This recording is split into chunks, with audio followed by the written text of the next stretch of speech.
I'm a city council member and I represent a district in Southwest Brooklyn, District 38, which includes Sunset Park and Red Hook. So if you know our district, that's where we've been doing a lot of good work in the last 7 years.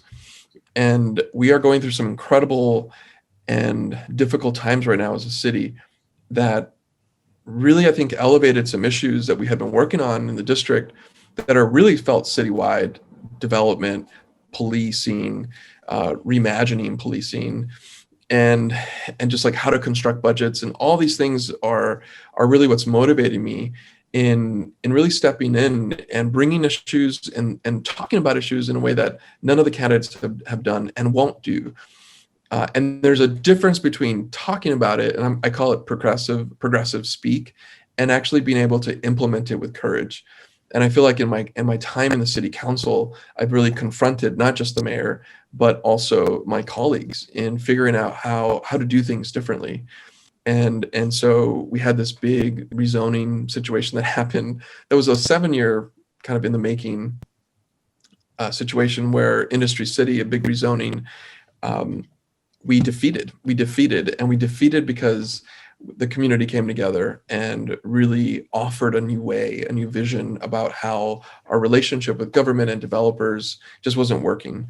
So I'm here to challenge the status quo. I'm here to bring new ideas and really with the courage to transform government in the way that we need it.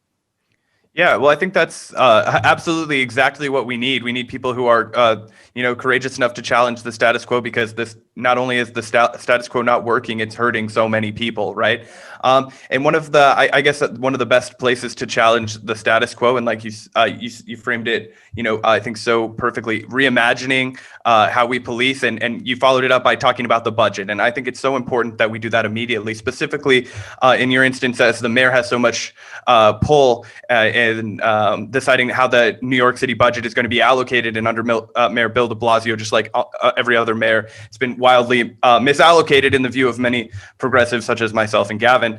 I'm wondering what kind of steps that you would take to make the, rein in the budget of the NYPD, rein in the NYPD, completely full stop. I think the people of New York City have been overwhelmingly clear, taking to the streets, demanding a defunding of their police department. And I think a great place to start this conversation would be, how do you think we can go about that if you're elected mayor?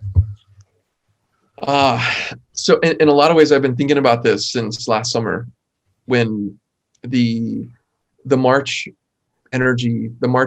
that were happening across the city were all really energized around this concept of budget justice and defunding the NYPD. And I think the city council in so many ways failed to take that energy and make it what it should be: a people's house, a place for the people's voice to make policy. And we failed. I voted no on the budget. And this was after, I think, a lot of negotiations. We were really close, I have to say, to building our own budget. The city council has the power to pass its own budget, separate and apart from the mayor. In this system right now, the mayor has a lot of power to propose a budget that we react to, and then we go into negotiations.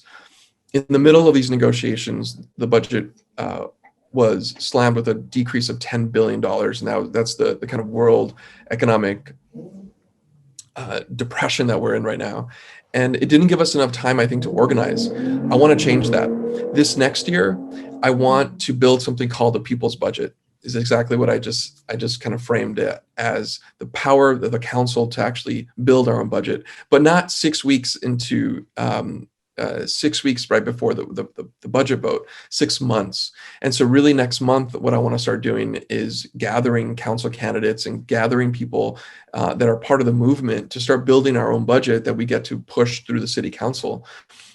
That's, I think, how we start the conversation in a different way. We started at the council side. That will allow us to actually defund the NYPD and then show to people where we want to put it. Education, healthcare, housing. There's so many places I think that we can actually benefit from a decrease of up to $3 billion. But people have to see it. I think that's the one thing that I think is missing here, to actually see a new budget. And then what we can do is really confront these issues that not an issue, but the idea that we can actually start creating non-police solutions to public safety. And that's what I want to do.